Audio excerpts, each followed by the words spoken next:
Refresh Franchising, the heroic choice for entrepreneurs. Proud sponsor of the Distilled Wisdom podcast. What is being a franchisee like? What do you want to tell me about it? And I would say your career will be a roller coaster. And you have to adapt to enjoying that ride. Whether it's at the bottom of the hill or at the top of the hill, you have to enjoy both because there's no other choice.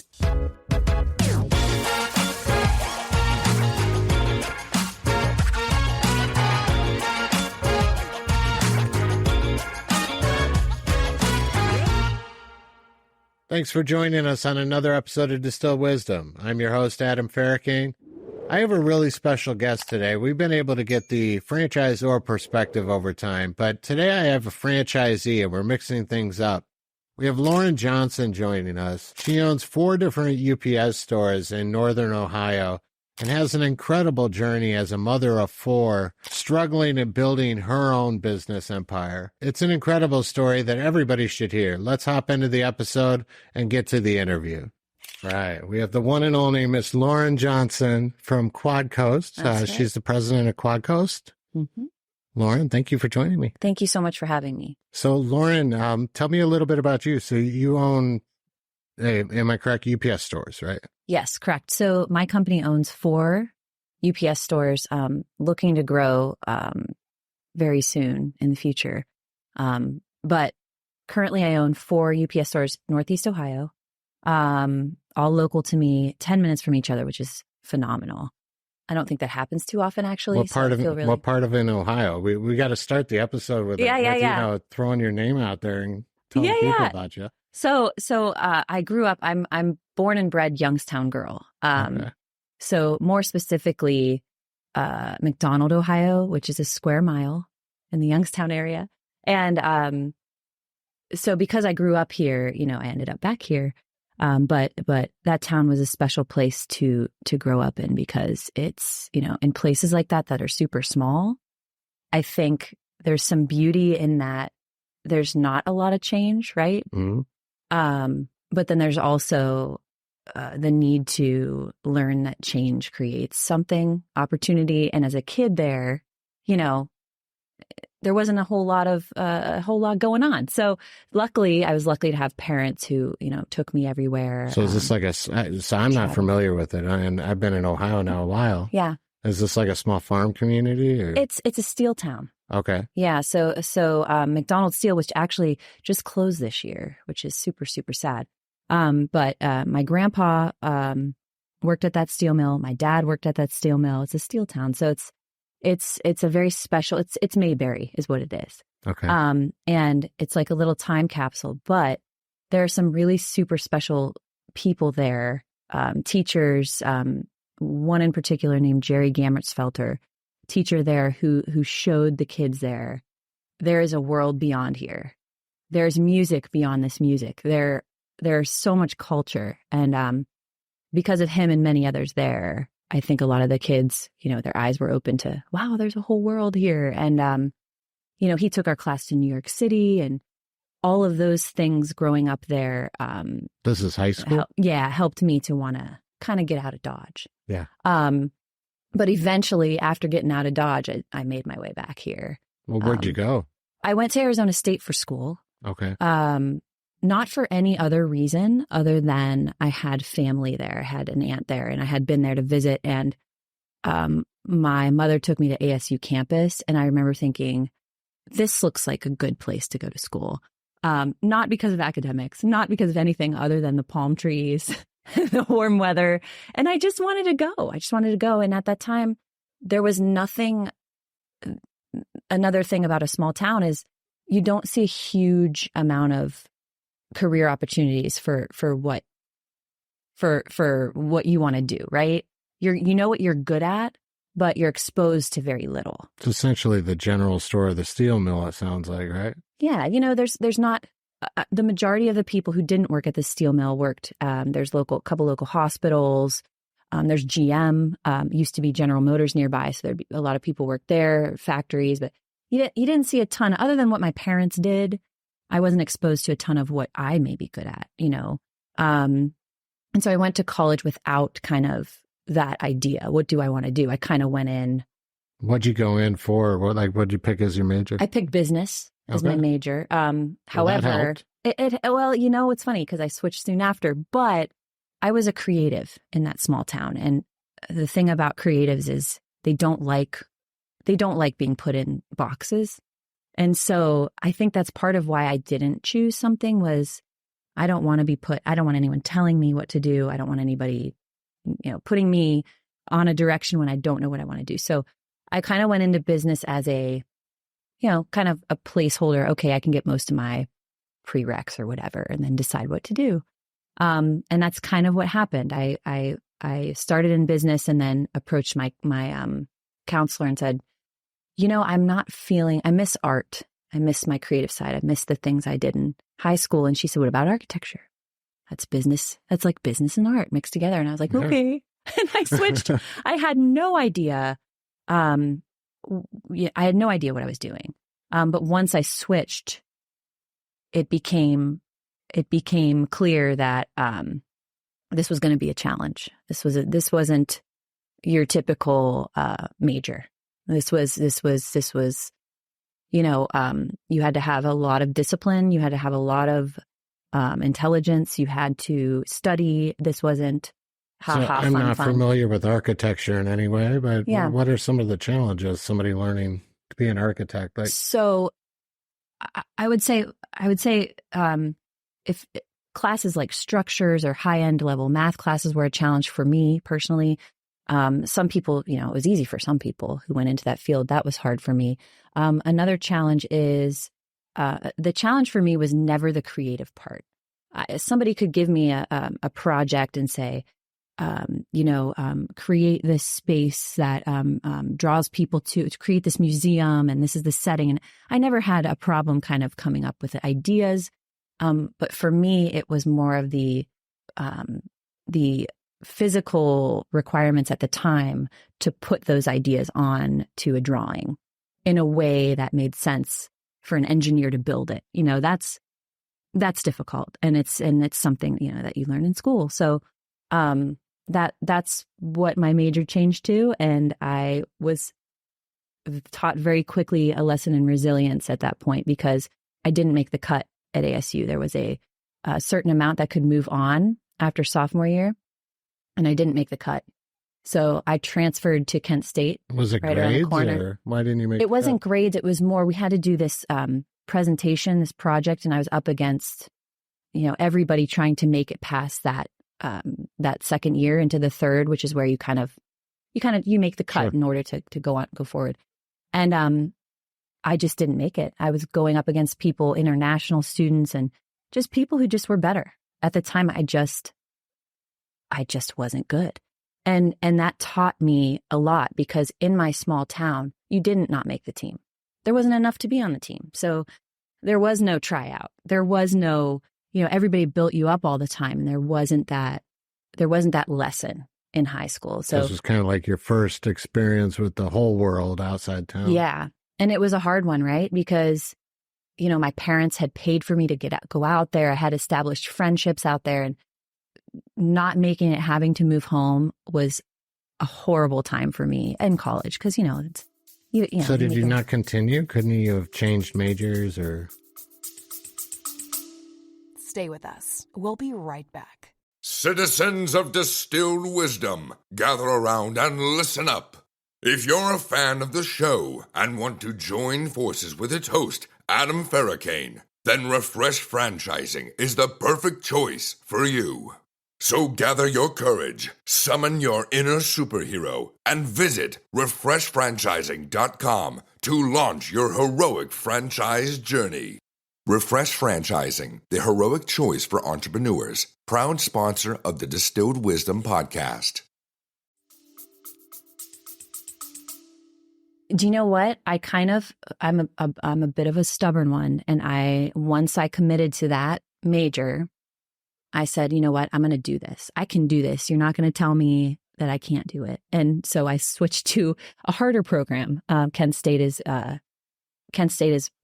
best of the best. It's an amazing program. And so I transferred home, and eventually, did make it through that program. But I think that moment at Arizona State made me learn resilience as an adult, you know.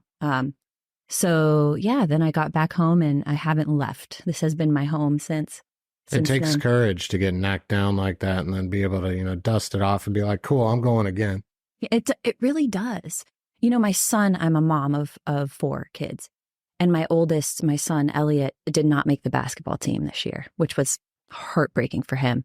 And I thought about that moment. You know, I said, buddy, this is going to happen in life. It's going to happen. You're learning it earlier than I did.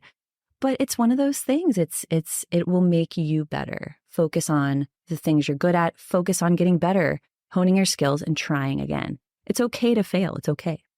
And so that was a lesson I learned that has helped me in business for sure. Because, you know, we all know there's a lot of failure.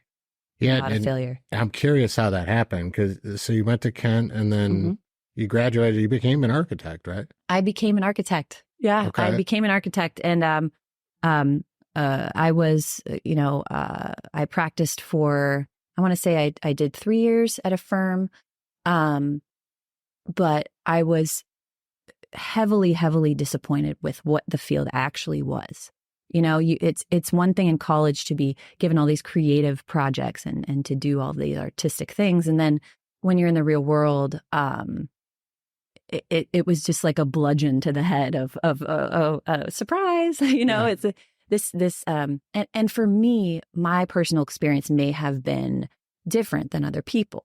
But in my firm, I was assigned to some handicap accessibility projects for CMHA, which is Cleveland Metropolitan Housing Authority. So, you know, I was seeing a lot of devastation and a lot of sad environments, and my heart was in it. And Unfortunately, I work in those conditions all the time. We service a lot of apartment communities in the market. So. okay, so you're familiar with it. That was tough. Not only seeing those things, but that was my job, was to measure how far is the toilet away, how far is the wall away, what do we have to, and for me, it just was like, as a creative person, I had a moment where I looked across from me, the man who was working across from me, a sweet man, doing the same exact thing I was doing. And I was a year in and he was 35 in. And I looked at him and I had this mental moment where I was like, no, I can't. What am I going to do?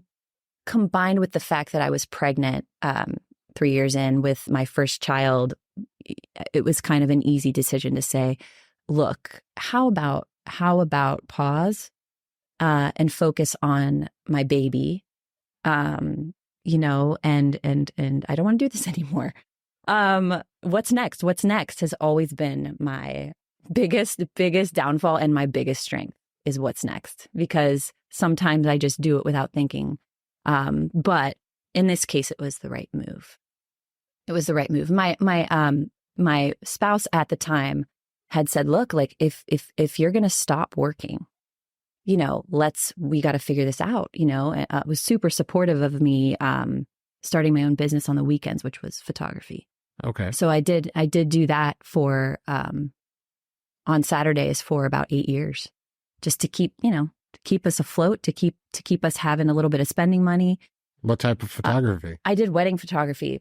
Okay, cool. Mostly. I did portraiture, I did families, but you know, only on Saturdays, and I was very, very passionate about that. I loved the art, I loved the creativity, I loved the people that I got to meet, and I never really got sick of that job. I could have done that forever and not gotten sick of it. It sounds like a great job, right? You get paid to do something that you obviously enjoy doing. And yeah. I mean, what else could you ask for? Oh, right. And more importantly, that was my first experience owning a business. It was a tiny business and it was just me. But the bug bit me. You know, I said, wow, you mean I get paid, but I'm in control, and I can work Saturday, I can work Sunday if I want, I can work Wednesday if I want. You know, it was kind of falling in love after coming from such a structured job. What was your biggest eye-opener with being in business for yourself? Are there any things that you didn't expect, you know, right out of the gate, you know? A lot of people say like they're scared of taxes, and then they figure out, oh, it's not that complicated. But yeah, I think maybe for me it was, yeah, there's all these positives to being in charge and to having control over my company.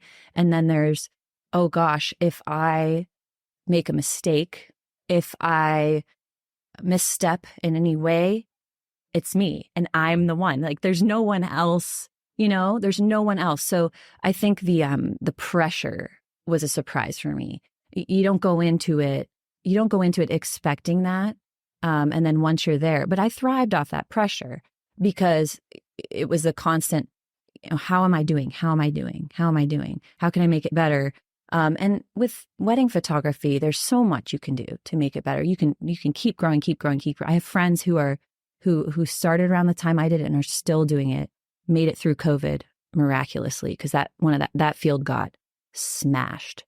And they're incredible and they're getting better every day. So it's one of those fields that kind of a creative field where it just keeps evolving, and you can fine tune your creativity to evolve with what people like to see. Like right now, I feel like people like to see flash photography. It's the trend, right? It's a trendy kind of. I'm seeing on social media too, everybody's the aisle walks, like they're all making shows out of it. Yeah. Like the different ways to do it. And you got the flower guys now with the, going down doing some crazy dances and stuff. So. The wedding industry was cool. I met people, interesting people, friends in that industry and learned a lot about what each of them do. I met graphic designers, stationery people. I have a great friend who owns Cleveland Music Group, shout out. Amazing company. They arrange music for events and things like that. And what's their name? Incredible. Cleveland Music Group. Okay. Incredible. Just making sure everybody heard. Yeah. Thank you. Yeah. Good friends. So learning from all of those different business owners and learning from what they do was also super valuable and kind of showed me, okay, I can do anything I want, and again, what's next is always my thing. So eventually, once the kids, I had 4, you get to a point where you say, okay, yeah, I'm doing this, but. Well, how did we get to 4? Hold on. We were on 1. Yeah. Sure. Sorry. No, Sorry. One just kind of turned into 4, it just kept. They just kept rolling. Add a little bit of water, and they just grew like plants. There was no. I would say that period of my life, with children and babies, is such. You're so there is no more you. It's taking care of those children turned into my entire life, Monday through Friday, Sunday, actually 24 hours a day, every day. So really, it was like a blur. I feel like it was just kids, photography, kids, photography, the whole time. My kids now are 6, about to be 7, 9, 10, and just turned 13. My oldest, just a teenager. Okay. So, they're incredible kids. But I'll say, when you're in the midst of babies, it just really flies. It flies. I'm impressed on how you would juggle that. You're a single mother now, right? I am now. Then I had a lot of support. To his credit, my ex-husband, he worked as an architect. We met in school. Okay. And so he worked during the days. I took care of the kids, and then on the weekends I worked. It was a balance, and it was something we did together at the time. And it like I said, I was very fortunate to be able to learn, have a small intro into what owning a business is. And it was a perfect small intro because it wasn't full time. Mm-hmm. It wasn't high risk, right? You invest in equipment, you invest in time, but you really can't lose anything. I mean, at that point, you're not managing a staff, right? You have no one under you who you're feeling accountable for other than your children, your family, where you want to provide and everything. But this was a perfect intro into this without, kind of like mitigating the fear that comes with jumping into owning a business. So it was an ideal beginning to that. But again, after the 4th kid, you say, this isn't enough. Now I've got 4 kids to support here now. And again, what can I do now is kind of where I eventually got with that. And is that where you pivoted into franchises? Pretty much. There was a slight overlap where the way I got introed into franchising is through a very important person in my life who's my cousin, otherwise known as the Donut King of Nebraska. Okay. He is a Dunkin' franchisee. And prior to me opening my own company, Dunkin' has an incredible culture. Oh my gosh, I'll tell you. They're fanatics about the brand. They are. And I've met the most interesting and influential people who are Dunkin' franchisees. I really have. But how I got introduced to franchising was Bryce had brought me to MUFC, which is Multi-Unit Franchisee Convention in Las Vegas, probably 2 years prior to me starting my own company. And when I got there and he brought me around, he looked at me and he said, he knows me better than anyone on earth, like a brother to me. And he looked at me and he said, you can do this. You were built for this, And as I spent the 3 short days there with him, meeting all these people, do you know that feeling you get when these are my people? Mm-hmm. These are my people. I instantly felt, comfort. I can resonate with it. I just started doing the IFA events this year, 2023. First one I went to was DC. I met you. Yeah. And I met Tom, another guest on the show recently. Yeah. And finding other people that are really passionate about helping other people and growing a business is kind of rare. I've been in corporate America, and it's a different vibe than it is in the franchise side of things. The corporate-owned companies are more private equity they're kind of douches, no offense. Yeah. It's so interesting because an outsider would look at us and say, you don't need to travel for your job. Do you really need to go to these things? And I've heard those things said, like, do you really need to travel to Las Vegas? Like, an outsider looks at it as worthless. But someone like you and I who have been to these things, it is absolutely priceless for learning how to grow and being influenced and having mentorship. The education to it, the networking potential, your sanity. So when you're an entrepreneur, you're on a freaking island. Absolutely. Camaraderie, right? Yeah. I always tell people, I can't go to happy hour. There's nobody, I can't. Right. It's just me, and to have that in business, to have those people who can relate to you. And what's interesting is the UPS store and Dunkin' Donuts are completely different franchises with completely different everything, right? But myself and my mentor, Bryce, we have the same job. Yep. We have the same problems. We have the same phone calls, the same complaints, the same wins, the same losses, and so to meet a bunch of Bryces, is like, I have people here. And I fell in love with the idea of becoming a franchisee at that convention. I went again the following year, and not until the year after that did I start my company. So it took 3 years for you to pull the trigger? Yeah. It took 3 years, two of me kind of researching what franchise I wanted to. I'm curious, why'd you end up out with UPS then? It wasn't pre-planned, and it wasn't something where I knew that's what was going to happen when I went into it.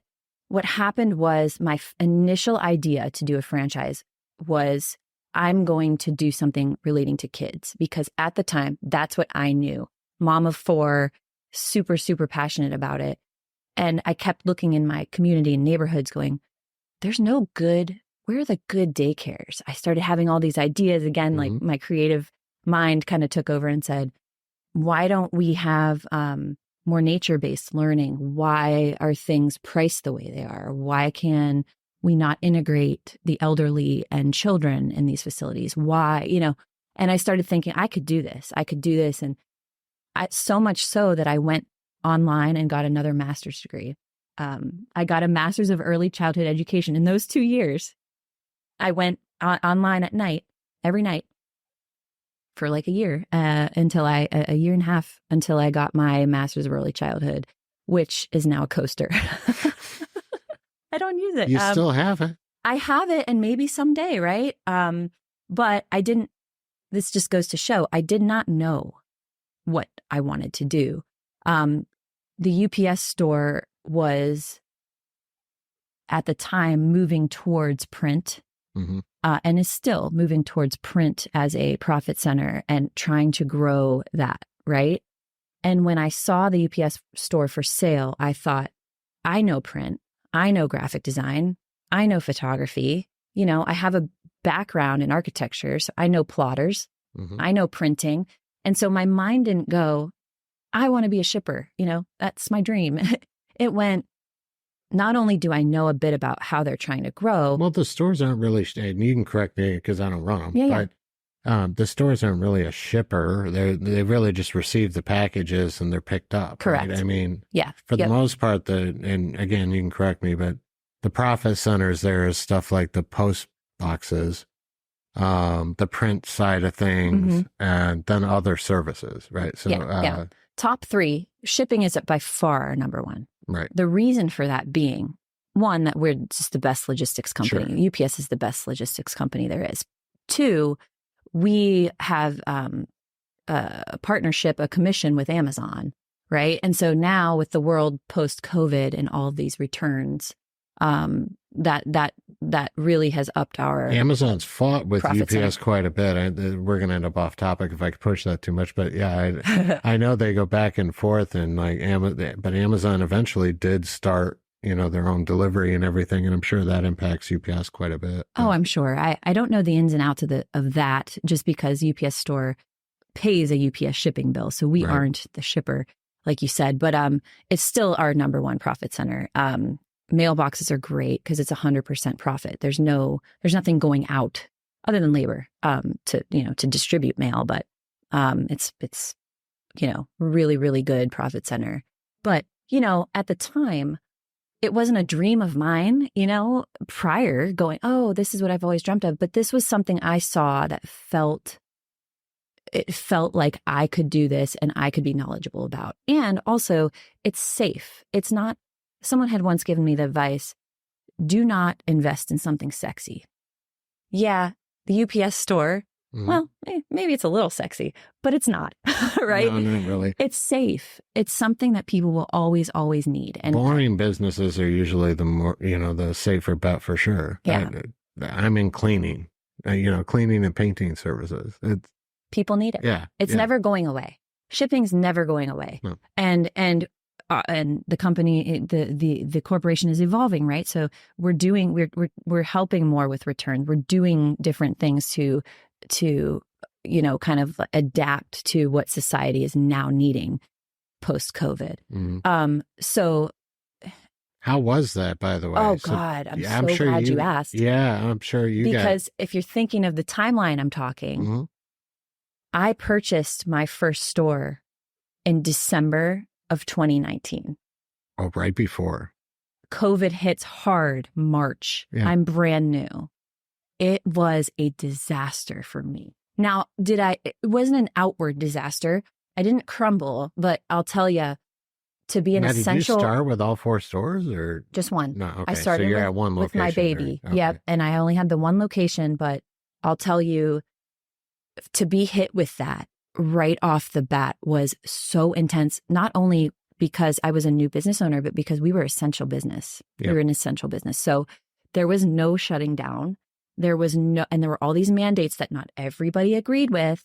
And one time, I'll tell you, I was waited for at closing by a man, a very scary man, who was upset that I had a mask mandate in the store and started presenting me with all these papers, and he wanted me to look at them, and he said, and it was scary. I mean, there were points as a business owner where you go, oh, I don't know. Do I need do I need an armed guard to walk to my car? Right. Because I'm, and so people were scared. There was so much fear in the air, especially those first few months, right? Oh yeah, it was hard. And then, you have the employees who have elderly people at home, and they're saying, sorry, at one point, I think it was just me and one other woman, my manager at the time, and we stuck it through. But oof, it was something. It was something. But we got through it. You know, we luckily, as a franchisee at the time, part of the reason you become a franchisee is for that umbrella of support, right? Of the corporate office. Well, I'll tell you what, during COVID, that was just such a savior for me personally. They knew I was new. There were so many guidelines that they gave. This is what we're going to do for this. This is what we're going to do for this. And that helped me a lot. Whereas if it were just me on my own trying to figure out how to navigate COVID, it would have been bad. So were they giving you regular updates? Like I know when I met with Tom with Donatos. Yeah. Donatos. You got it again. Yeah. So, but when I met with him, he was saying he was doing daily updates across all the franchisees. Was UPS store doing something? Oh yeah. like that I mean, they were blasting us with anything they could. And at the time, I don't know if you remember, but there were all kinds of every state, right, had different mandates and different. So them as an umbrella having to deal with all these different states, they couldn't obviously tell me what exactly was going on in Ohio, but, there were overall overarching guidelines, like for instance, like plexiglass. Some places had to have the barriers. You need to do this and you need to do this and you need to do this. And for me, that was valuable because I wouldn't have known what to do. Yeah, I could have thrown up something, but they immediately made things available, sanitizing stations. Here's a vendor for this. Yeah, here's what you do. Here's a guideline. And that was super helpful. And part of the reason it's attractive to me. It's the value in a franchise right there. Yeah. And it was a crazy, crazy, crazy time. And I'm still kind of unraveling the effects of that stuff, mostly with staffing, not so much with. I think everybody is, not just in business, in life in general, right? Like, I think the whole world became somewhat antisocial. Everybody has a little bit of social anxiety these days. I mean, you take the whole population, you stuff them in the house, you shut down the economy.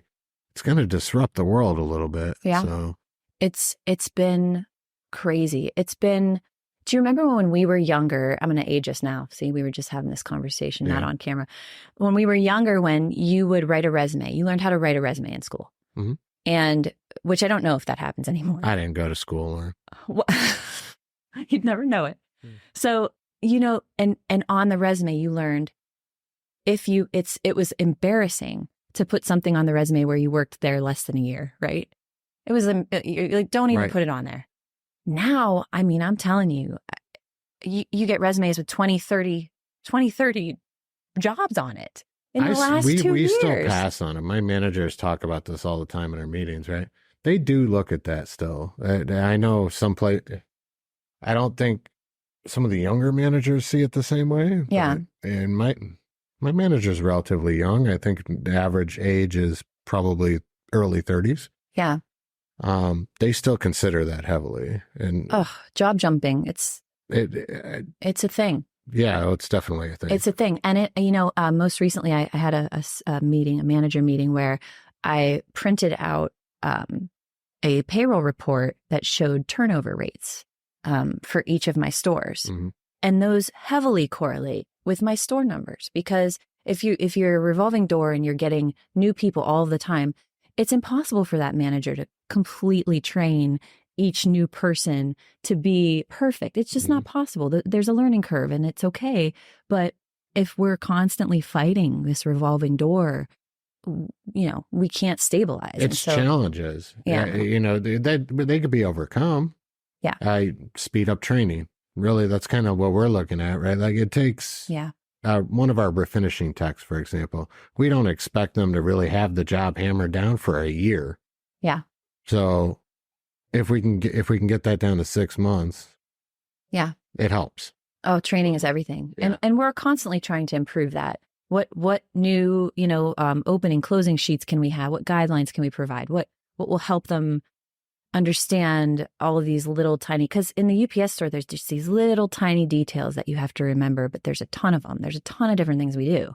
Notary, AT&T, Amazon returns, straight shipping, mailbox. There's all these little rules in each category. And so it's tough. It's tough to come up with a system that works and that works well. So, but it's a constant struggle.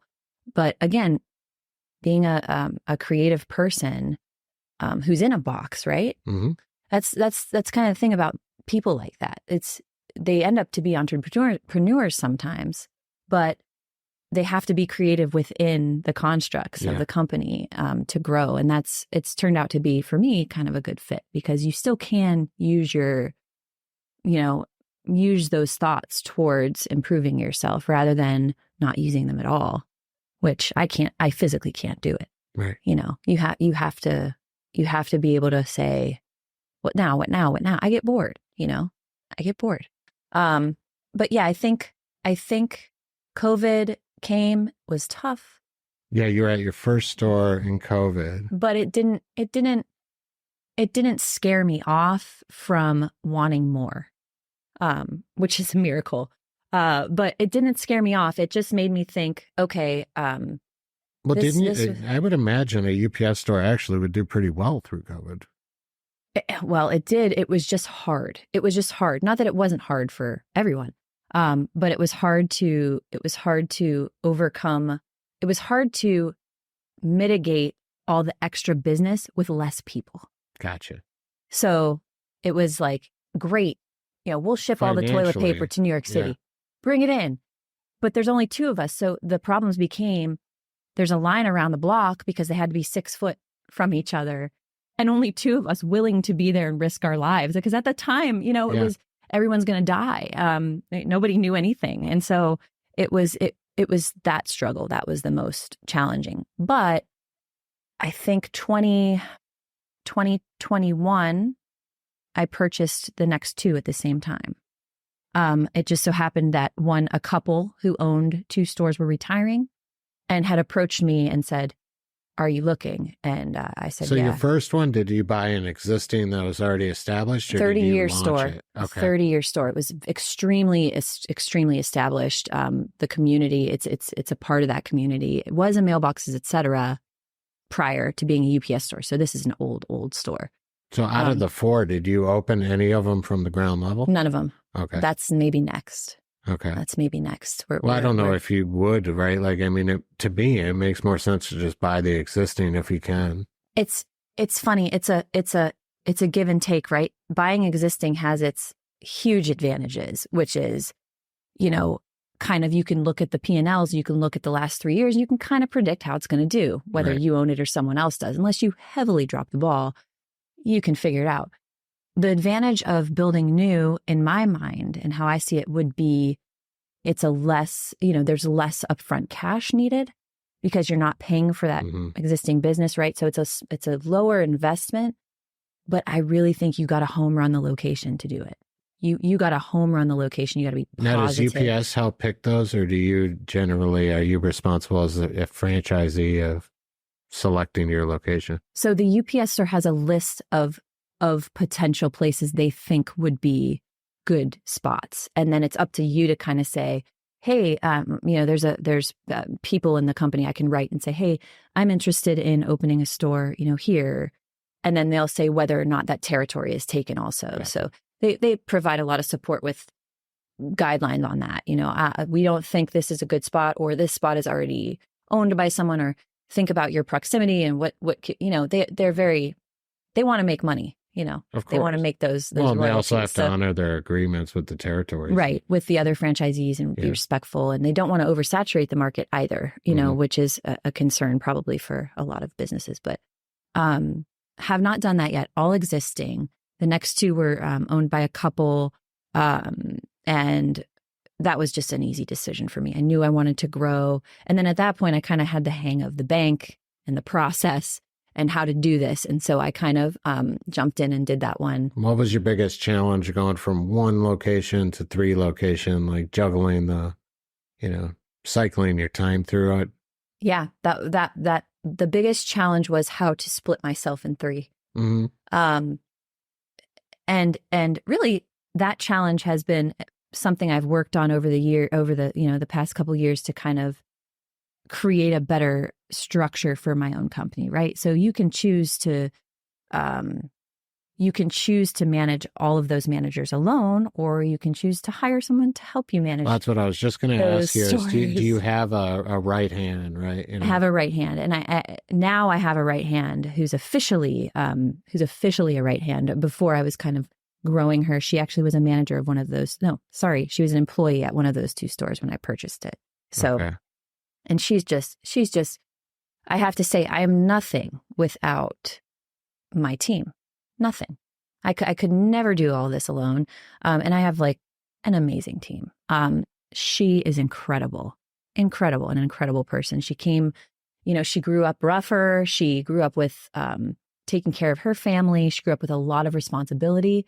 And rough relative to me, I should say. But she is an incredibly fast learner, bright, and just needed kind of that opportunity, and she has flown. And I knew that she would, but she's just flown. So, but that's with 4, But 3, I didn't do that yet. I kind of was okay.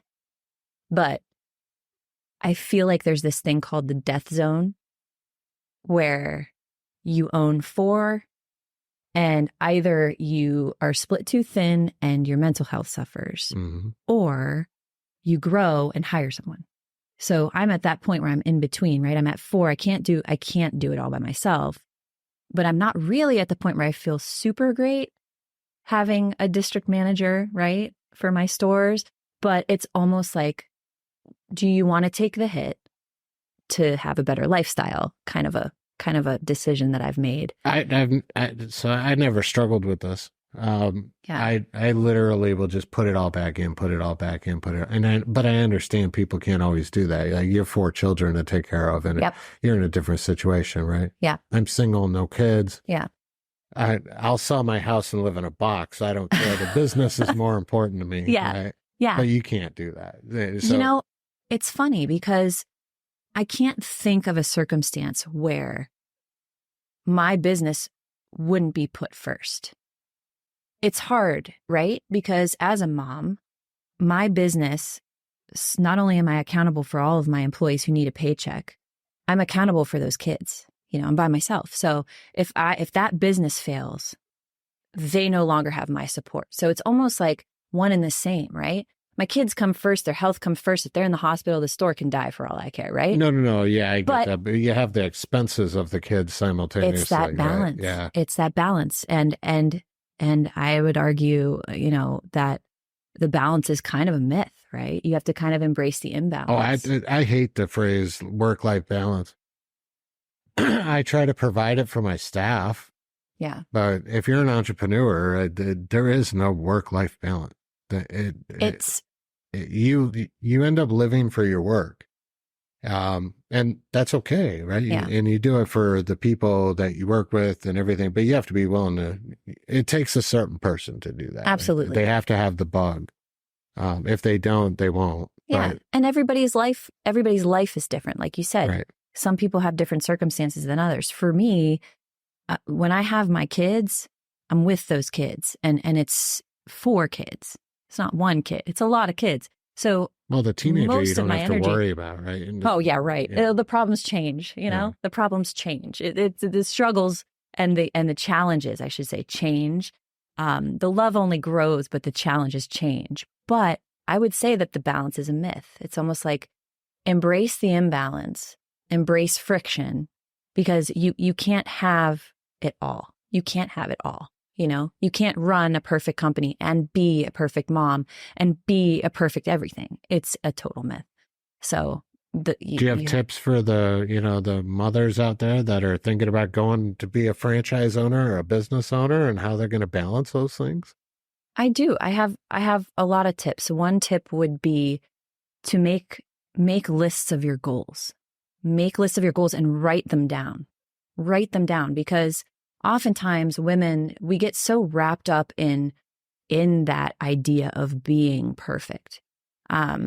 and the expectations are so heavy. They're so heavy. Be the perfect mother. Go to the field trip.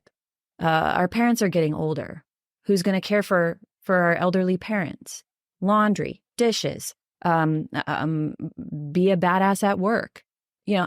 It's impossible to meet these expectations. So I think my advice would be having clear goals for you, goals that can support everyone else in your family, everyone else in your life, but goals for you, and write them down. Because once you have those listed, it's easier to say, I'm going to attain this. I'm going to attain this. And it's easier to have mental timelines and believe in yourself and believe that this is what's next. It's easy to stay stagnant. It's easy to get stuck.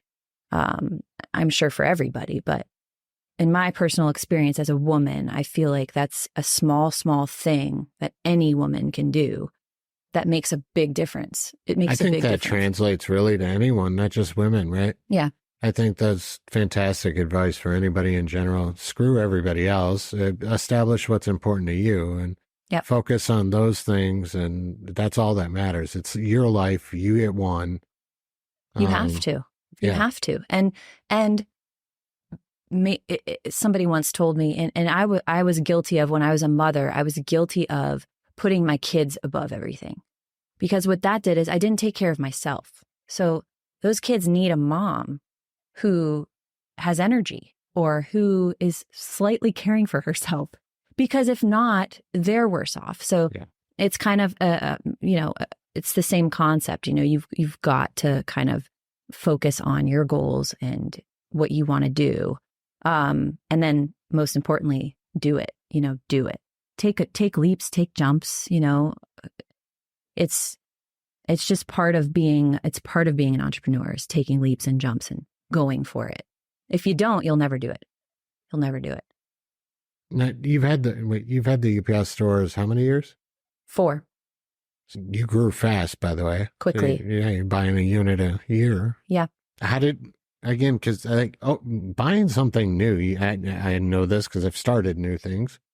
It literally is every waking moment, at least the initial period, the first 6 months at minimum. Yeah. How did you work this out with your kids? Did you sit them all down and have a conversation with them and like, hey, mom's not going to be here for 6 months. You guys are going to see me in passing at midnight. No, I think by the time I bought my 4th, which was a year ago. Okay. Mm-hmm.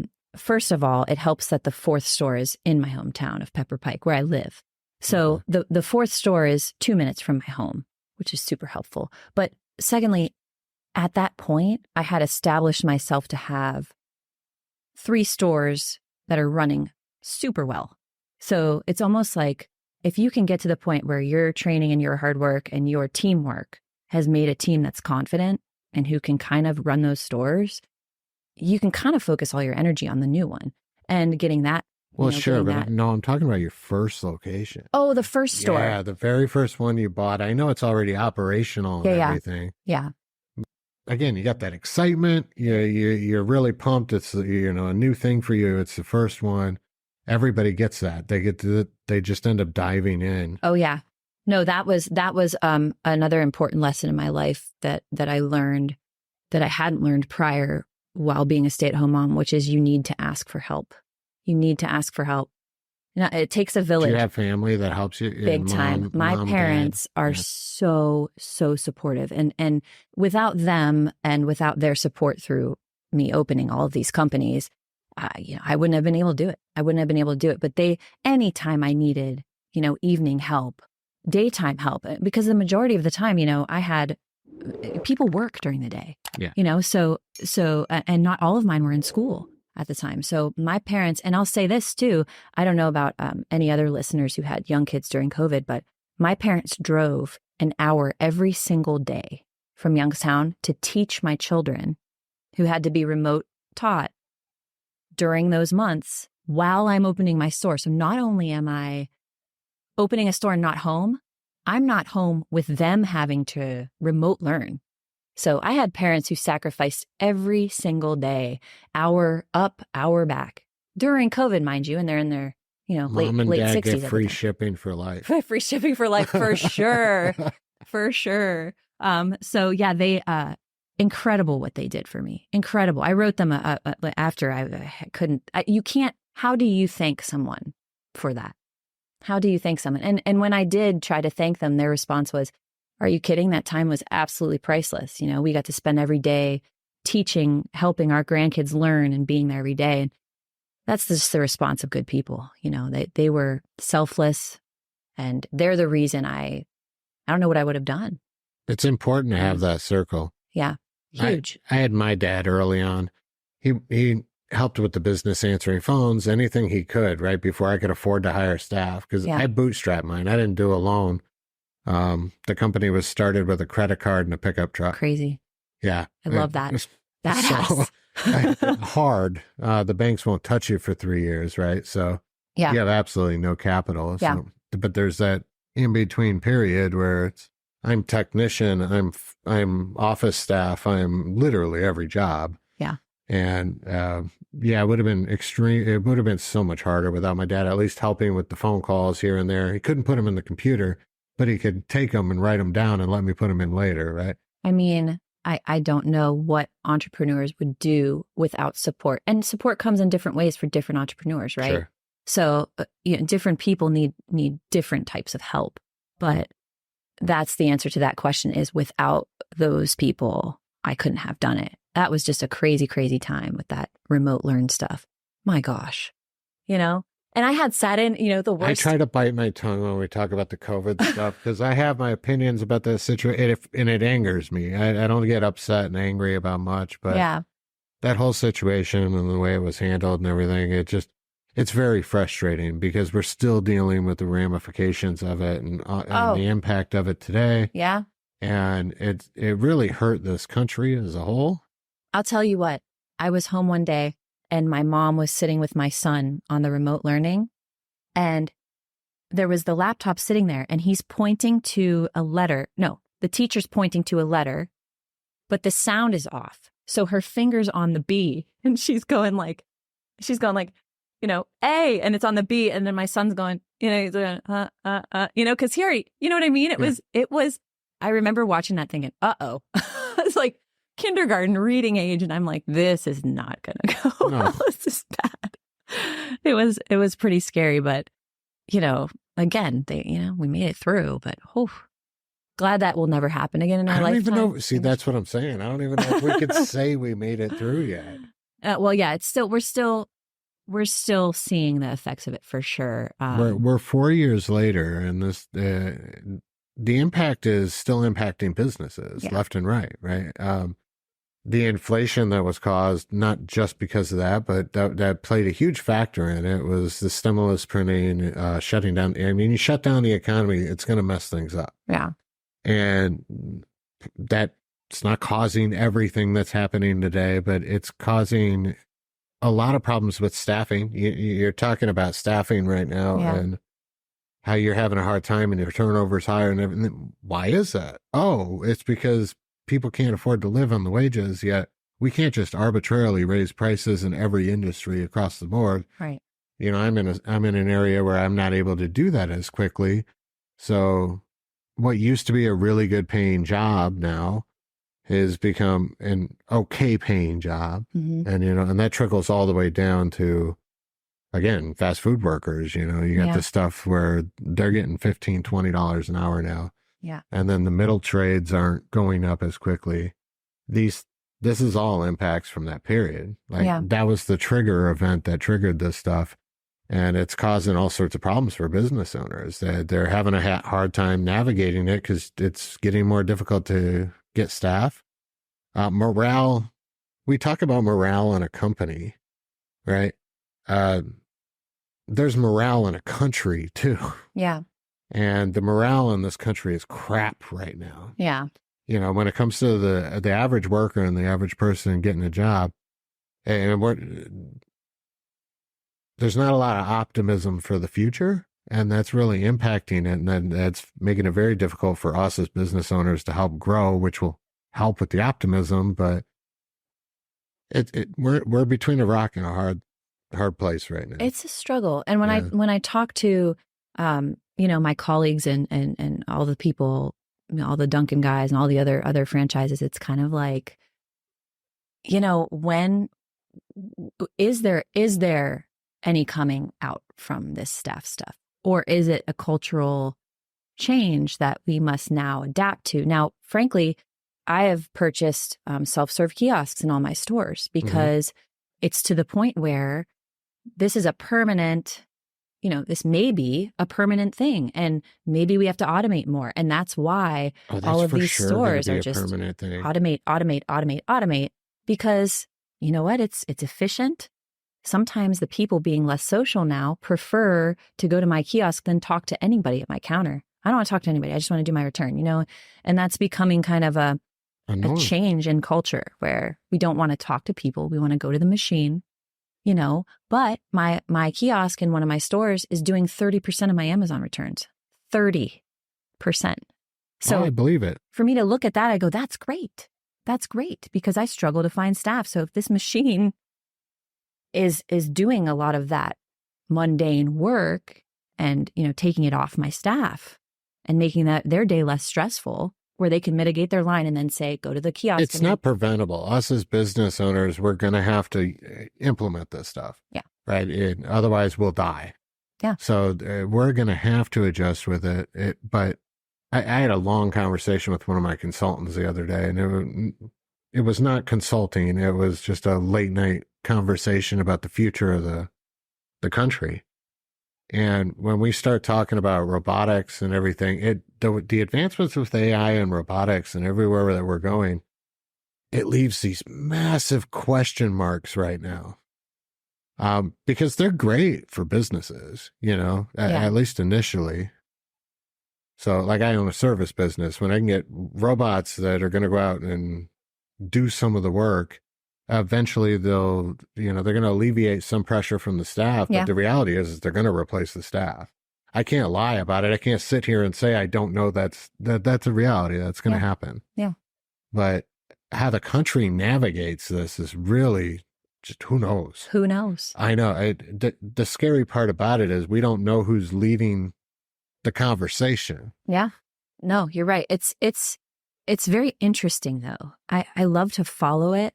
I love to learn about what companies are doing what with automation, because it really is. It is the future. And so it's fun to watch, but it's also very scary to watch because you're thinking constantly about your own company and how's this going to change your structure and how's this going to change attitudes and all of those things. But certainly a small step towards that for me was buying those, investing in those kiosks to kind of see, okay, let's take a little step to see what it does. And it's turning out to be, great. It's turning out to be great for my company.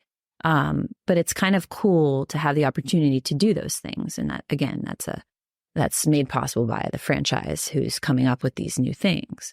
I look forward to seeing an app someday or something. UPS doesn't have an app? Well, UPS does, but UPS store. Okay. And maybe that's why. I'm not really sure. I just would love to see that someday. And I'm hoping that they're moving that direction. I normally try to stay on positive things, but I do use UPS store occasionally for business. Right? Uh-oh. Well, the online printing functionality is kind of clunky. Yeah. They could really improve that. I mean, they need to, I don't know, partner with Canva or something. So much room for us there. It's interesting because there are several stores in this country who kill it in print.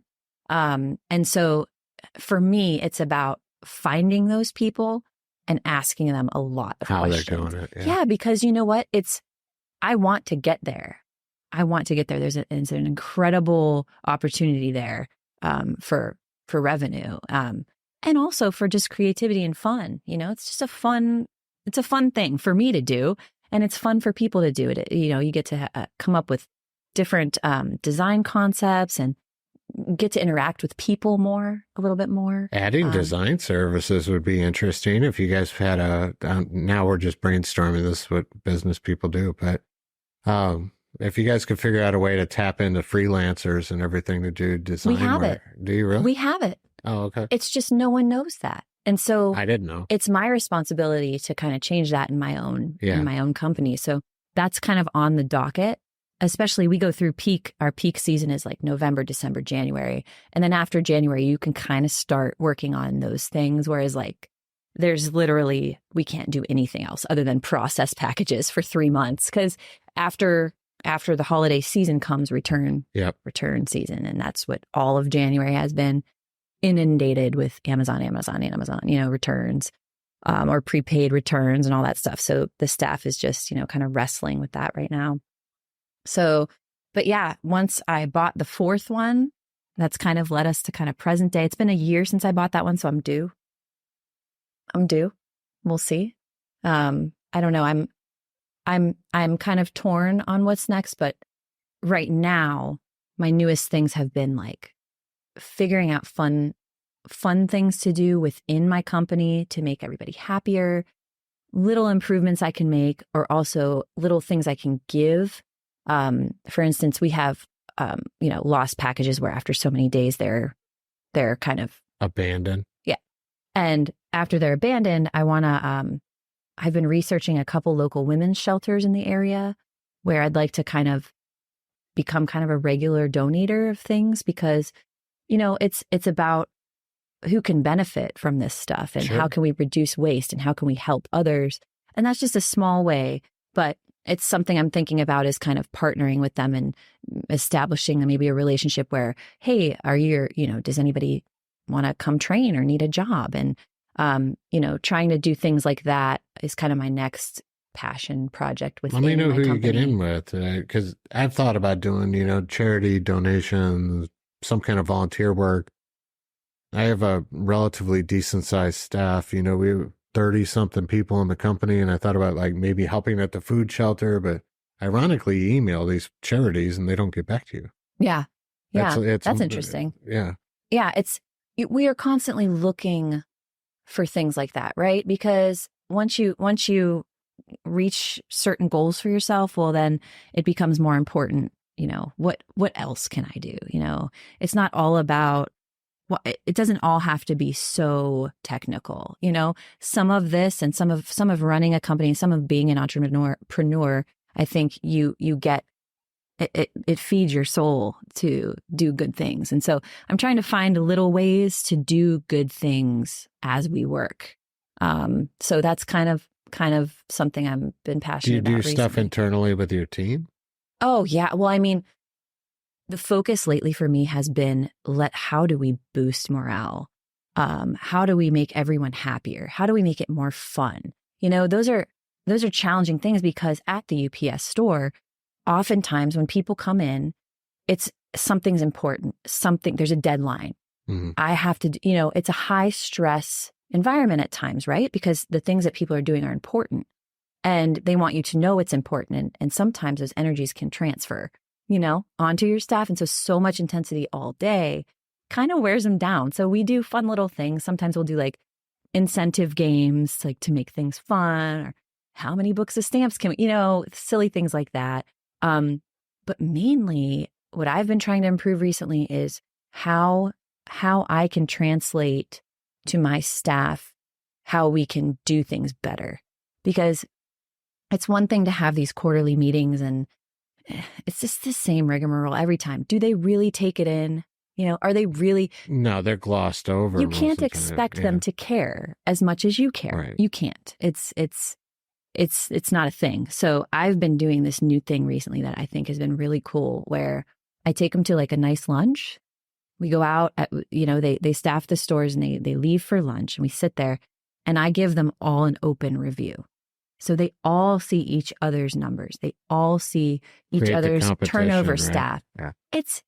It's about that, but it's also about what's he doing that I'm not? Why can he run his store, with 170 hours a period and I can only do it. I can only do it in 200.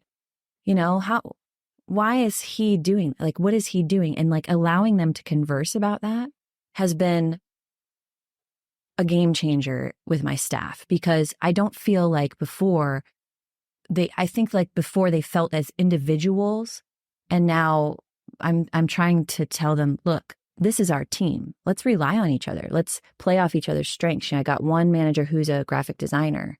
So if my other one doesn't know how to design a logo, feel free to call each other, Right. And so it's this meshing of abilities between the managers and a little healthy competition. Can right? I make a suggestion? Yeah, of course, always. What we do, because I have 4 different divisions too, right? It's different manager heads for each one. We utilize Slack. And I don't know if you might want to check with UPS if you're allowed to, or if there's any rules with that, but it's just internal communication for your company. A Slack channel is a really great way to do this. You could do huddles in there, video conferences, all sorts of things, but are you familiar with it at all? We use Homebase, which might be similar to Slack, where it has like the internal messaging and things like that. Yeah, for the most part. I mean, it's... I'll look into it. I'm not familiar with Homebase, so I don't really know how to compare it to it, but it's really, really super convenient to have everything. And then when you guys are discussing things, you can organize it into threads really easy. Oh, that's cool. So that it all lives there and it's really easy to search. So nice. It's an awesome tool for internal communications like that. I'm going to look into that. And then we do quote of the day in the mornings. We send it out, stuff like that, right? Yeah. So, fun stuff. I'm always looking for suggestions like that because frankly, like I said, I mean, without them, we don't have anything. So it's something I like to constantly think about too. And then, the next thing is like thinking, do I want to research commercial real estate and be my own landlord? Like that's the goal, right? Maybe buy a plaza, pop a UPS store in there and UPS commercial stores. real estate's nice. I'm telling you. 5-year lease. I'm You don't have to think about it. They build it out. No goals. Remodeling. Those are my goals. It's like, how can I, I'm kind of wanting to move in that direction because frankly, to be my own landlord and also to have a store like the UPS store, which brings in the amount of foot traffic it does, can make people want to be in that plaza too. You start filling it up with good things and I have the ability to put one in there. Who you should talk to about the commercial side is try to get in with, what's her name? I met her once. I met her in DC. She's the VP for Marco's Pizza. Oh. But if you're not familiar with Marco's had like a partnership with Family Video back in the day. But really what it is. Video. Yeah. Well, pizza in a movie, right? Yeah. It worked out well for them for a long time. That's why Ohio, by the way, anybody ever wondering why Ohio still had movie stores like a Blockbuster, Family Video for so long? That's why. Because of Marco's? Because they're always in the same plaza with the Marco's, but apparently it's the plaza itself. It's the real estate. So they own all the real estate. Family Video did, right? Or the family that owns Family Video. Uh-huh.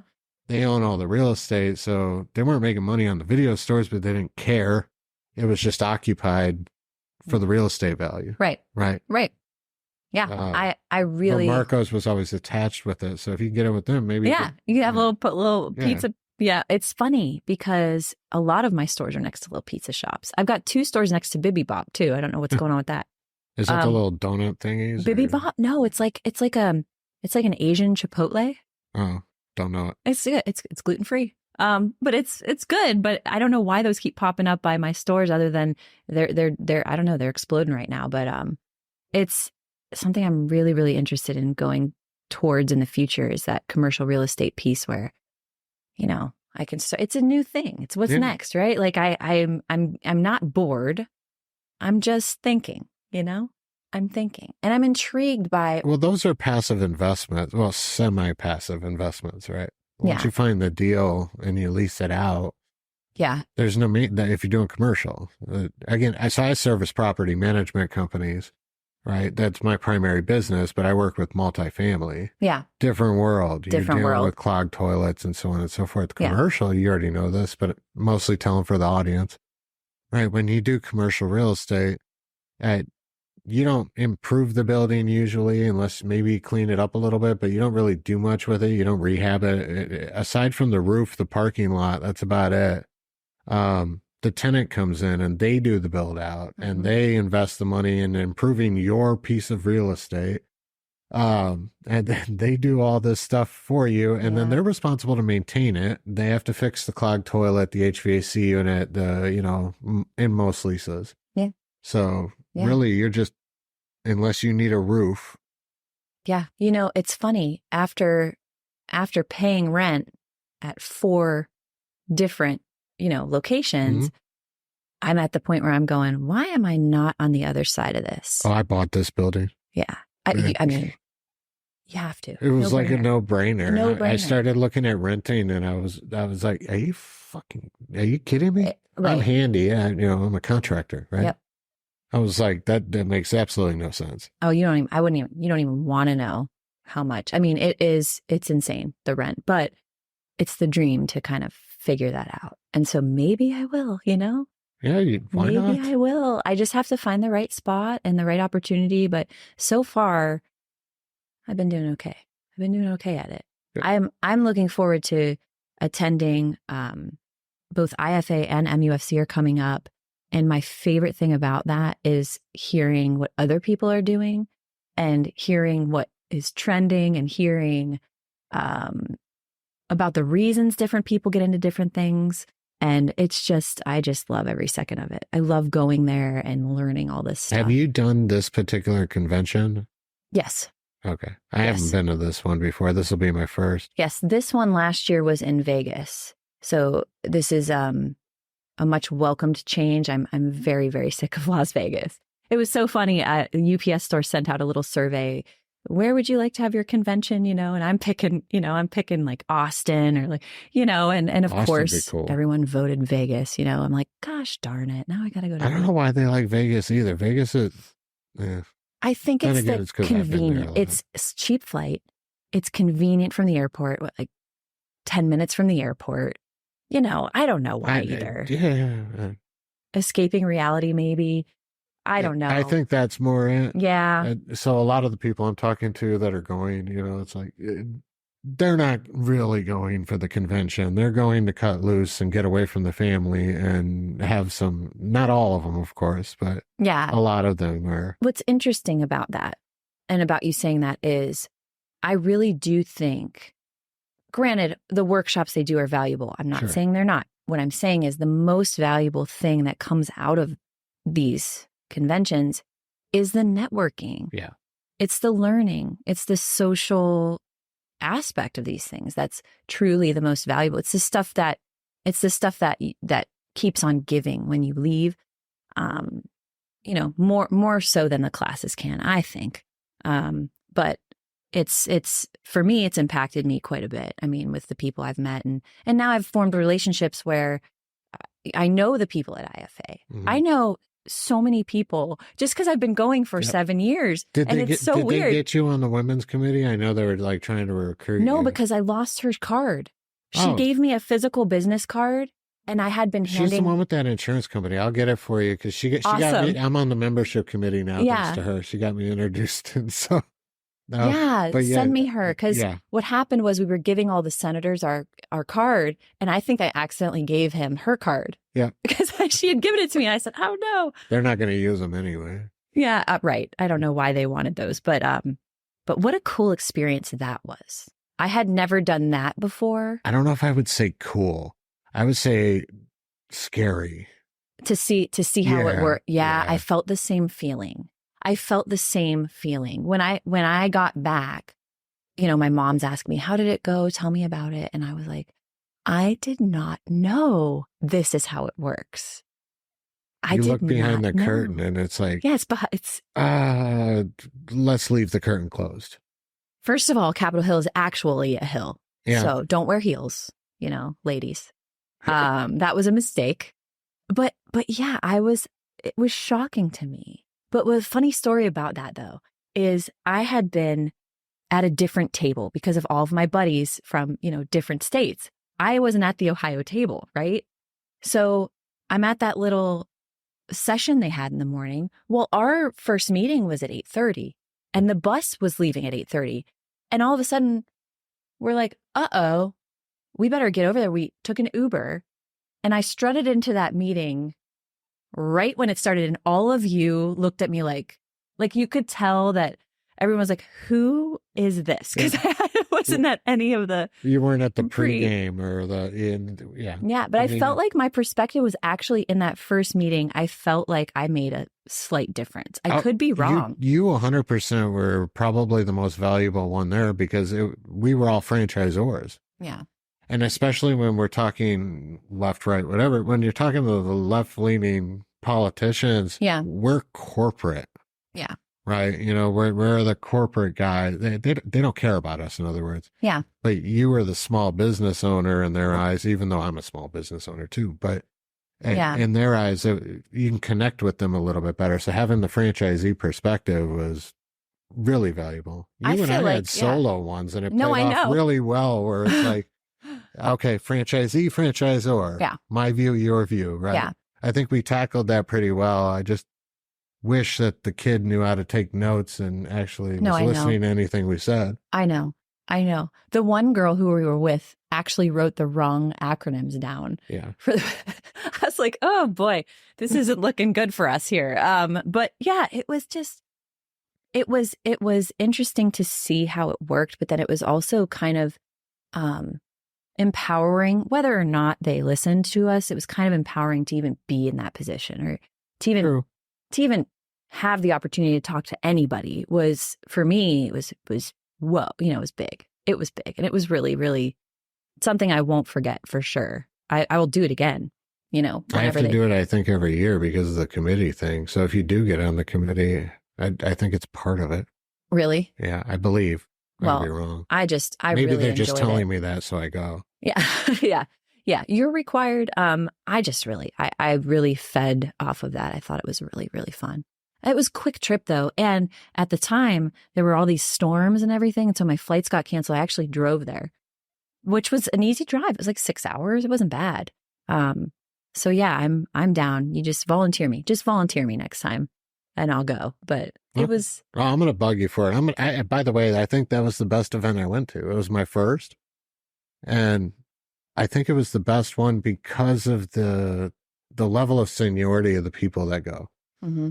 So it's a lot of the committee people, and it's a lot of, higher up in the IFA. Yeah. So we go to a convention and it's, there's 5,000 franchisors out there. Yeah. But the ones that are at the DC one tended to be more established brand. Yeah. Oh, for sure. Real leaders, with hundreds of thousands of units, Oh my gosh. I was talking to, I walked into the first day and, they had like some food set out and you could go, chat with everybody. And I sat down next to this gentleman and was eating and had a little conversation. And he mentioned that he had some, Applebee's. And I said, oh, my firstborn is made of half Applebee's, and I was joking. I ate French onion soup when I was pregnant, and he's laughing and what's your name? You exchange names. And he says, I'm Greg. I said, I'm Lauren. We meet each other and we walk away and then we're at another event the next night or something. And he, hi, Lauren, he said, hi, Lauren. And then walked away. And the group of people I was with said, how do you know him? Turns out he's the largest franchisee in the world.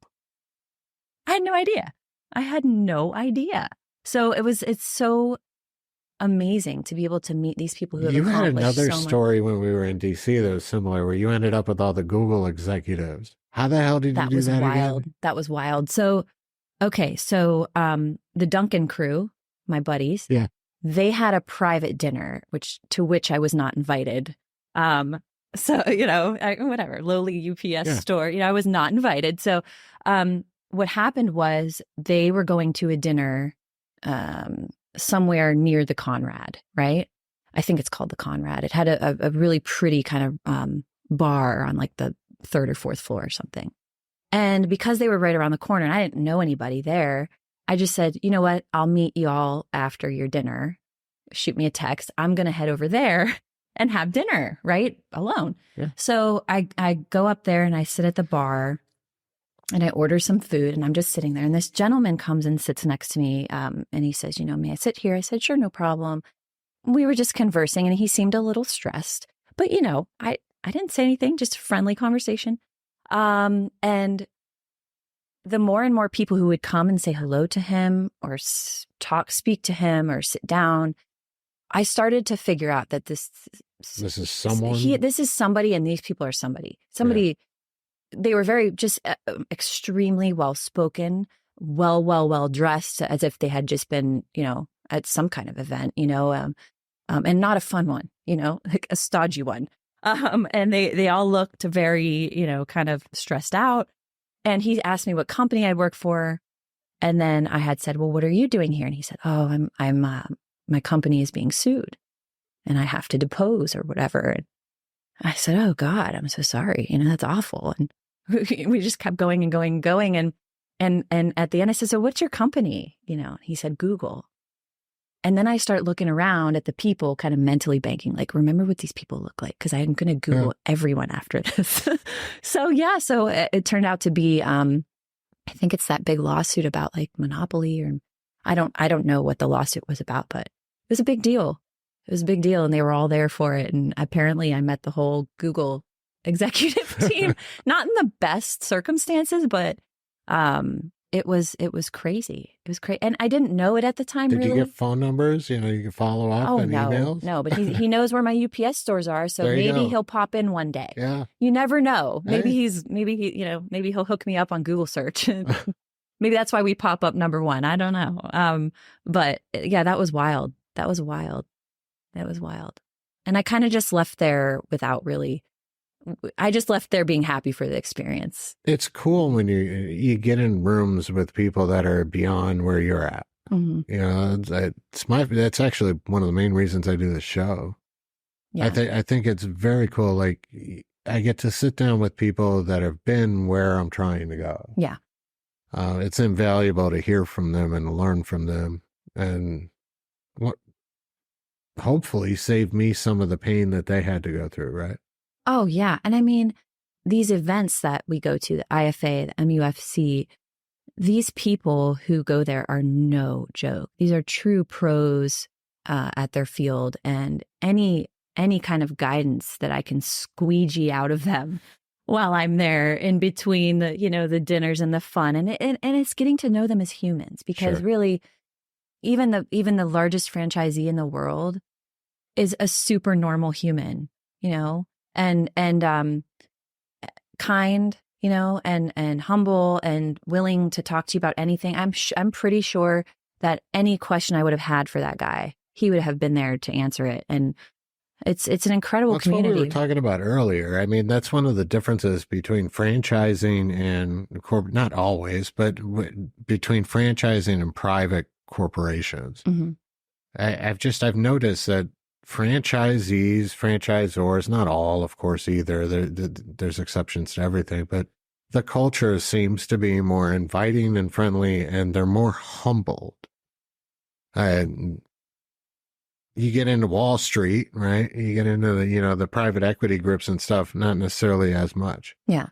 That's what I love about franchising, because the whole model, in order for you to be successful in it, is you have to be really, really good at supporting others. Yeah. That's the only way you win in franchising. Yeah. It's the only way you win. Yeah. And another only way to win in franchising is to constantly try to be better. I would argue that, people always say, oh, it's passive or whatever. I don't think it's possible to be completely passive. It's not possible. I don't think there's any investment that's passive. None. No. You have to involve yourself in the company, and there is no passive. You can work on ways to give yourself a better lifestyle. So, like what I do, like where I have help, right. I have a team, and I've hired a district manager to oversee, I don't have to do that. I don't have to take that out of my bottom line. I could manage all four, but I'd never be home. I would never be home. And that for me, is an easy choice for me. I'm able to go to field trips. I'm able to take my kids to all their doctor's appointments. I'm able to be at school at their parties. I'm able to pick them up if they're sick at school. It's something that I've made for myself, and the choice I've made for myself. Whereas, can you do it all? No, is the bottom line. You just can't do it all. And there are some sacrifices you have to make to feel like you're doing enough. You're always sacrificing something, whether it's a personal, life event or something at work. It's someone isn't being given that attention, and that's just something you have to embrace the friction, I guess, embrace the imbalance, because balance isn't a thing. It's not a thing. And change is a regular thing. And change is a regular thing. It's like the advice I'd give somebody if they were coming into this, if they were asking me what is being a franchisee like, or what do you want to tell me about it? And I would say, my advice and what I would want to say is, your career will be a roller coaster, and you have to adapt to enjoying that ride. Whether it's at the bottom of the hill or at the top of the hill, you have to enjoy both, because there's no other choice. It's not going to be, it's a small world, Yep. It's not going to be. And you have to be you probably would find a correlation between personality types. Do you like this or do you like this? There's a correlation there. Entrepreneurs are like this in life and in work, and that's just who they are. That's who they are. And it's that creative thing that they have. And gutsy, gutsy and adventurous. And I think anybody who's an entrepreneur should be proud of that. Very, very proud. Because whether you succeed or fail, you went for it. You tried it. You went for it. You took the risk and you tried it. And, for the most part, it seems like there's one sure way to know you're going to fail. Right. If you don't do it. Yeah, right. Right. I mean, and I guess another thing I would say that I've learned, or that someone told me at some point, it's a famous saying, right? The grass isn't always greener on the other side. It's greener where you water it, right? It's like, you can't expect to excel if you aren't working. You can't expect to excel. So everybody has to, it's never going to be a coast. It's never going to be a coast. It's always going to be a hill, and that's probably the advice I'd give to a newbie. Love it. Like me. Yeah. You're not that new anymore. Nah, You're pushing 4 years up on still yeah. I still consider newbie. I'd still consider myself 4 new. years, 4 stores. Yeah. That's impressive in and of itself. How many, is that common in the UPS network? No. Right. No. I would say that franchises differ in this way, where the UPS store, they really appreciate the mom and pop model, right? Whereas there's stores like Dunkin', or other franchises where it's encouraged for you to buy as many as humanly possible. They bank on the operator. They bank, okay, this operator does well. I want him to grow faster. Not the UPS store. Ma and Pa, I want you to take care for this store. Love it. This is your store. This is everything.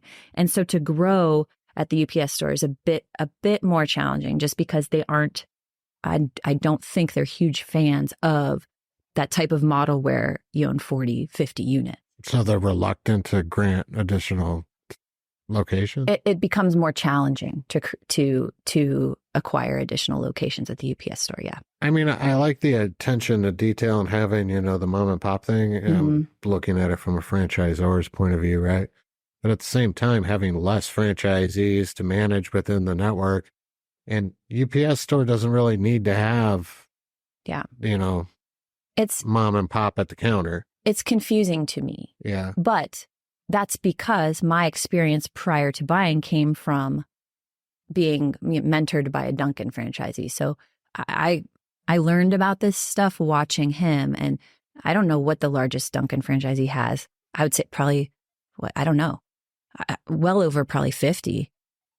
Whereas the UPS store largest, I would venture to guess, is way, way, way less. I've met one before who had maybe 14, but that was high. Well, you don't have to stick with UPS store either. There's lots of multi-unit people that cross brands. Yeah, go buy a Dunkin' diversify. If you need to, right? Buy a Dunkin', yeah. Oh gosh, I don't know if I could. I don't know if I always have. I always see, the sales folks over there are always like, Lauren, when you gonna, they all know me. It's funny because I'm such a small fry. I'm a small fry, but because of these events, It's your personality. It doesn't match. Like the people I know doesn't match, but it's like thrilling for me to be around these people all the time. It's thrilling. It really, really is. But they're always trying to get me to do something. Come get a Dunkin', come get this, come get that. Are you allowed to own a Kinko's if they still exist? We are Kinko's. We're trying to be. Oh, they bought Kinko's. No, okay. they didn't buy them, but we are supposed to be that. We're supposed to be that Prince store, right? So Okay. I'm supposed to make us into Kinko's. Well, that's what I meant. Shipping. Kinko's was a separate company, right? Yeah. Kinko's was, Kinko's, I don't even know if they're around anymore. Maybe I thought they were in failed out. I thought they were in Office Max or one of the office stores at one point. I think a bunch of office stores do print. Everybody's trying to grab onto that. But I thought they had freestanding stores at one point. I could be wrong. I think when I was a kid, there was Kinko's. In college, there was Kinko's. I don't know what happened to them. I don't know what happened to them. All I know is that's what we're supposed to be doing right now. So the goal is, how do I get there? Which, it's on the docket. It's coming. It'll happen eventually. It's just a tough thing to build. Got to go out and prospect and talk to the people and show them what we do, or else nobody knows. Any tips there? How do you guys target that stuff? Do you guys keep a client database and reach out? So I use a local UPS store and they've never contacted me. No, well, we should do that. I'm always trying to think of our current plan right now is to make a little folder full of samplers of different things that we do, a business card, a flyer, pictures of tent stands we can do, all kinds of stuff, making a little welcome packet. Mm-hmm. And then taking those, I would love to target schools, take one over to Cleveland Clinic, Oh, schools would be great if you could get a contract just doing some of their materials. Big time. They need all the things that we do. And, being, especially for the Pepper Pike store, you guys being do local. Promotional materials? Oh, yeah. Not just flyers and stuff, though, like oh, yeah. Everything. We do everything. Really? We've done, at my store, we've done a tent, a tent for like a sports team. Mm-hmm. We've done tents. We've done everything you can imagine we do. Cups, pens, anything. Are you doing trade shows? No, we don't. We don't do any of that. And you should join the apartment association, for Northern Ohio Apartment Association, do their trade show at least. You pick up a couple properties for their print materials and stuff. That's not a bad idea to get into trade shows or something like that. I'm sure you could actually just team it with other franchise owners. I don't know. You guys figure it out. And that's the stuff that we need to get to. The challenge is, how do we step away from the line out the door? And it's almost like what we're focusing on doing is setting aside that time. Okay, on Wednesday, I'm going to double up staff at this hours. I'm going to go prospect. And that's the type of thing that we're currently kind of working on. So it's kind of prospect time, it's prospect time. And then once we kind of start doing the small sampler folders, then we'll think about stuff like that. Trade shows are a great idea. Yeah, they're not very expensive locally, those anyway. So like the memberships, don't quote me, but like $600 a year, it's super cheap. Yeah. And then the trade show's about the same for a booth. Yeah. So and you obviously get a deal on the print materials to hand out. That's right. Yeah, that's right. Super deal. Same deal as shipping. Yeah. There's a handful of other people that do, the print stuff there, but Fast Signs is there a lot. Yeah, Fast Signs, who I met the CEO of at IFA. Mm-hmm. It's crazy, the connections, and she was just such a cool person, just such a lovely lady.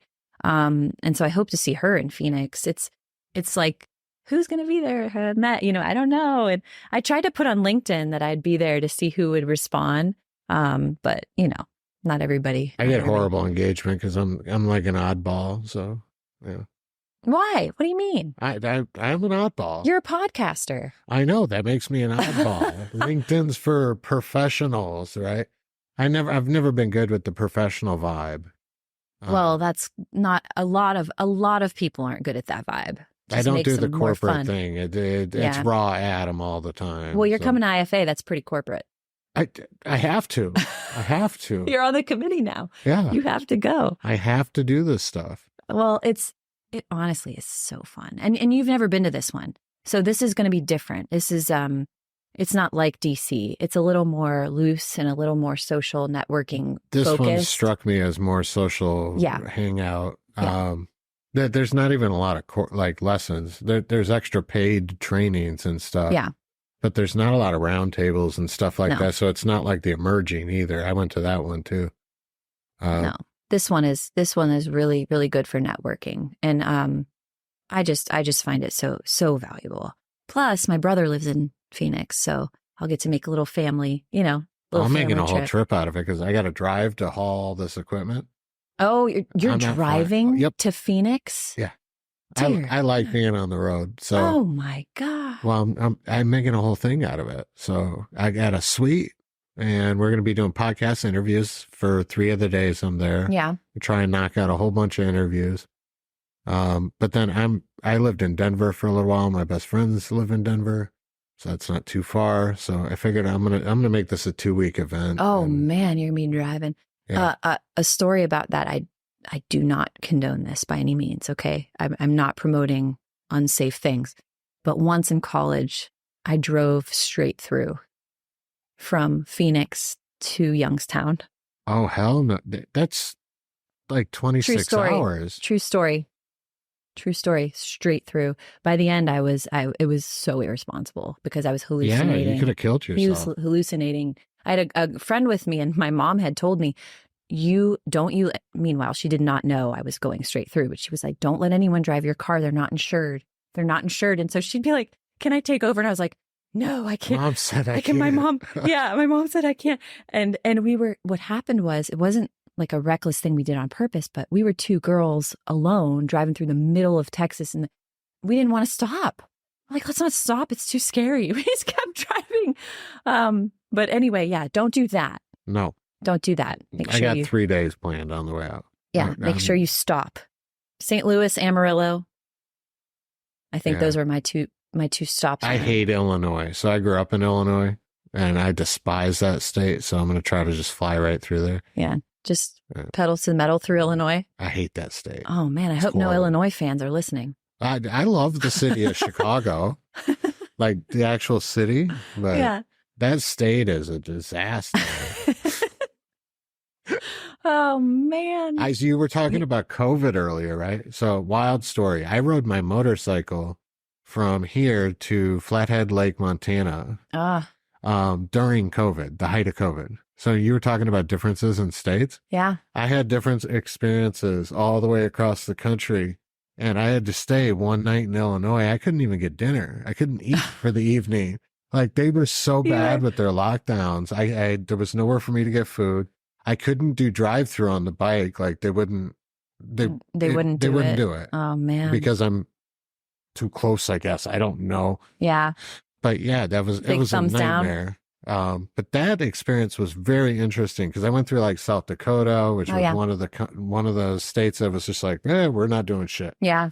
And then you had, so just experiencing a state to state was very interesting during that period. Comparing who was doing what restrictions were where. Like 2 hours, at this spot here, I'm getting cussed out and chased out of a gas station because I didn't put my mask on, right? Yeah. And then I go 2 hours and now I'm in a new state and then everybody's just everything's different. Hugging each other and whatever. That's interesting. Yeah. You're probably one of the few who was brave enough to be riding state to state at that point. I'm sure there's a lot of van lifers and stuff that were just van lifers, and retirees. Yeah. They would just hit the road with their RV and was like, I'm going wherever they're cool. Yeah. Yeah. I was recently at Whitefish. And there's a UPS store, several of them, but there's a UPS store there. And, it's like everywhere you go, when you're a franchisee, you're always kind of taking that extra peek and, how's it, that store's doing, it's just doesn't stop. You're always kind of looking, watching. I should have stopped in. I didn't do it. I didn't stop in, but. You should have went and said hi. I should have done that. But, the skiing was calling. Buy one stamp. Buy one stamp. Yeah. The one thing I don't need to ever buy again is stamps. But yeah, it's been a wild ride so far. Hope it continues. I know it will continue, but I'm hoping to, like you said, like diversifying would be really great to experience some different, maybe a different franchise, maybe And this is all dependent on how much can I grow with this, if I'm done growing, or if I can't grow anymore, or if I'm told no, then, I got to grow in other ways. I'm not going to pry into the specifics on camera or anything about it, but if the margins are there, if not, find something else and add bigger We'll margins. talk later. Yeah. Maybe we'll talk later about those challenges, but it's interesting. It's just, what's next? The goals never stop for me. I would get bored, I don't know that I could have ever done a regular desk job. Even when I did a desk job, I knew it wasn't for me in so many ways. And one of the ways was I was absolutely terrible. I was absolutely terrible at what I was supposed to be doing, which made companies kind of maneuver me into what's called business development. So they would move me into the department where proposals are written and they're arranging kind of layouts for different sales, sales documents, or I'm doing Photoshop to present. And so I was being moved into the things I was good at. And that was one of the first times where I knew, I think I'm a business person. I don't think I'm an architect. It's so many things about that job showed me how not perfect for me it was. I think you've already proven that again. At 4 franchise locations in 4 years. Yeah, that's quick. You're a business person. I'm a business. It's official. Mm-hmm. Give me the stamp. Business person. Yeah, it's. I guess it's pretty evident. Yeah. I guess so. I honestly, I think this has been an awesome time. I'm happy to continue going, but I don't think we can get anything else out of you. No, you've heard my life story. Yeah. At this point. Yeah. I loved it. It's an impressive story. Hopefully they're not all asleep.